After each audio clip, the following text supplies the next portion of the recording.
இந்த பாடல்ல மாணிக்கவாசகர் வெக்கம் இல்லாத நாயை போன்ற நான் அப்படின்னு ஏன் சொன்னாருன்னு பார்ப்போம். நல்ல மக்கள் இழிந்த செயல்கள் செய்யறதுக்கும் பழி பாவங்கள் செய்யறதுக்கும் வெக்கப்படணும் அப்படின்னு அறநூல் விதி சொல்லுது. ஆனா நாய் போன்ற விலங்குகள் எல்லாம் பழி பாவங்களுக்கெல்லாம் வெக்கப்படாது. அதனாலதான் நாணமில்லா நாயினேனன் அப்படின்னு மாணிக்கவாசகர் பாடுறாரு. ஏன் அப்படி பாடியிருக்காருன்னு பார்ப்போம். மாணிக்கவாசகர் சொல்றாரு, வெக்கமில்லாத நாயை போன்ற நான் உன் மெய்யடியார்கள் கூடியிருக்கும் கூட்டத்துக்கு நடுவுல போய் நின்னேன்.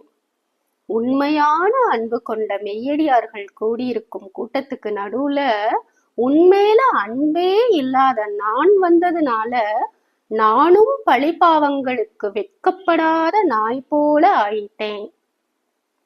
அப்போ குருவா இருந்த இறைவனின் திருத்தோள்களின் அழகை பார்த்து மகிழ்ச்சி அடைந்தேனே தவிர அவரோட திருவுருவ தரிசனம் நமக்கு கிடைச்சிருக்கே அப்படின்னு அவரோட கருணைய நினைச்சு பரவசப்படுற அந்த பேரன்பு என்கிட்ட இல்லையே.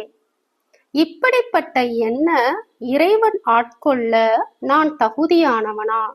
நான் தகுதியற்றவன்.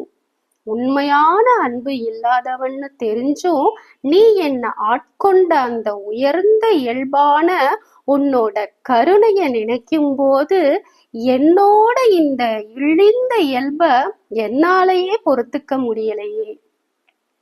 முனிவர்கள், சான்றோர்கள், உன் அடியவர்கள் இப்படி நிறைய பேரு பல வருஷமா உன்னை நினைச்சு கடுமையா தவம் செய்யறாங்க. அவங்களுக்கெல்லாம் காட்சியளிக்காம எனக்கு காட்சியளிக்கிறியே, அத பாக்குற தகுதி இல்லாத எனக்கு எதுக்கு இந்த உலக வாழ்க்கை? ஐயோ, என்னால பொறுத்துக்க முடியலையே. நான் தகுதி இல்லாதவன்னு தெரிஞ்சும் உன்னோட கருணையினால என்ன ஆட்கொண்டதுனால இனிமே ஓ திருவடி எனக்கு சொந்தம். எனக்கு சொந்தமான உனது திருவடிய நான் அடைவேன் அப்படின்னு மாணிக்கவாசகர் இந்த பாடல்ல அவ்வளவு அழகா பாடியிருக்காரு. திருப்பெருந்துறையில ஒரு அமைச்சரா குதிரை வாங்க போன மாணிக்கவாசகர் மெய்யடியார் கூட்டத்துக்கு நடுவுல வர்றாரு. இறைவனால திருவடி தீட்சையும் பெறாரு. தீட்சை பெற்ற பிறகு அப்படியே கண்களை மூடி இறை அனுபவத்துல மூழ்கி திளைக்கிறாரு. சில வினாடிகள் கழிச்சு கண்ணை திறந்து பார்த்தா அங்க குருவையும் காணோம், மெய்யடியார்களையும் காணோம், இறை அனுபவம் போயிருது. இறைவன் ஆட்கொண்ட பிறகு ஏன் இப்படி விட்டுட்டு போனாருன்னு ரொம்ப